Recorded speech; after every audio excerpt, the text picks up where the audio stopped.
আপনি কি কোনো সময় লক্ষ্য করেছেন যে হঠাৎ পা ফুলে গেছে এবং লাল হয়ে রয়েছে, ব্যথা হচ্ছে, কিংবা হঠাৎ বুকে খুব কষ্ট হচ্ছে, শ্বাস নিতে অসুবিধা হচ্ছে, বা চোখে দেখতে খুব অসুবিধা হচ্ছে? এইগুলো যদি হঠাৎ হতে থাকে, অ্যাবনর্মাল ক্লট ফর্মেশনের জন্য এটা হতে পারে। সেই জন্য এটা কিন্তু খুব সিরিয়াস ব্যাপার যদি এরকম ধরনের হয়। সেই জন্য আজকে আমি একটু আলোচনা করছি ব্লাড ক্লট নিয়ে।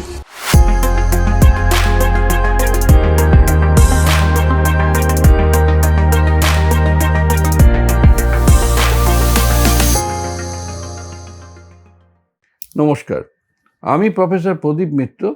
আমি ভিভাসিটি মাল্টি স্পেশালিটি হসপিটালের একাডেমিক ডিরেক্টর। আমি আগে পশ্চিমবঙ্গ সরকারের স্বাস্থ্য শিক্ষা অধিকর্তা ছিলাম।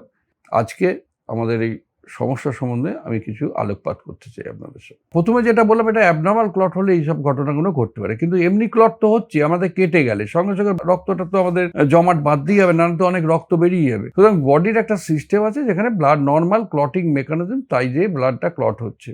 কিছু কিছু সিচুয়েশন আছে যেখানে অ্যাবনর্মাল ক্লট, এই অ্যাবনর্মাল ক্লট ফর্মেশন হয় অনেক সময়। একটা কন্ডিশন আছে যাকে বলে ডিপ ভেন থ্রম্বোসিস। পায়ের বেশি হয় ভেনগুলোয়, যার জন্য যেটা প্রথমে বললাম, পায়ে ফোলা হয়ে গেল, লাল হলো এবং ব্যথা হলো সেটা। তাছাড়া পালমোনারি এম্বলিজমের জন্য বুকে ব্যথা হতে পারে, বুকে শ্বাসকষ্ট হতে পারে। এইগুলো যে অ্যাবনর্মাল ক্লট, এগুলো অনেক কারণে হতে পারে। কতগুলো ক্যান্সার জাতীয় অসুখে হতে পারে, ক্যান্সারের ট্রিটমেন্টের সময় হতে পারে। তাছাড়া এক নর্মাল কন্ডিশন, ধরুন অন্য অসুখ নেই কিন্তু প্রলংড একটা পা একভাবে রেখে দিতে হচ্ছে অপারেশনের পরে, সেই জন্য বলে না অপারেশনের পর পা নাড়াবেন, সবসময় আঙুল নাড়াবেন, সেগুলো রেখে দিলে অনেক সময় ভেনাস্ট্যাসিস মানে ব্লাডটা জমে যেতে পারে এবং ক্লট সৃষ্টি হতে পারে। তো এই ধরনের সিচুয়েশন অ্যারাইজ করতে পারে। হলে কি করে, আপনি ইমিডিয়েটলি ডাক্তার দেখাতে আসবেন। আমাদের কতগুলো টেস্ট আছে যেখানে ওইখানে ডপলার স্টাডি বলে, ভেনাস স্টাডি করে বুঝতে পারবে সেখানে কোনো অ্যাবনর্মাল ক্লট ফর্মেশন হয়েছে কিনা। ওরাল কন্ট্রাসেপটিভ দীর্ঘদিন খেলে অনেক সময় হতে পারে, কিন্তু সেটা আজকাল অতটা নয়, তাও এটা মাথায় রাখতে হবে,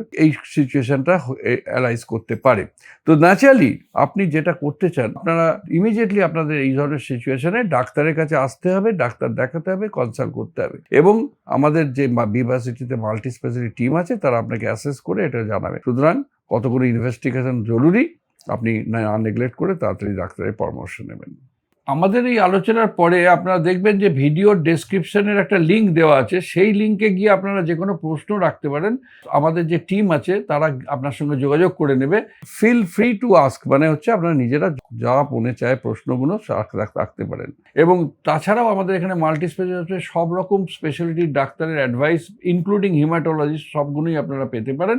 তাছাড়া এখানে সব রকম সিস্টেম ছাড়াও আমাদের এখানে মুক্তি যোগা বলে একটা সেকশন আছে, সেখানে আপনারা যোগা প্র্যাকটিস করতে পারেন। এবং তাছাড়াও আপনার ডায়েট সম্বন্ধে আমাদের হসপিটালে ডায়েটিশিয়ান রয়েছেন, এই সব ফেসিলিটি এখানে পেতে পারেন।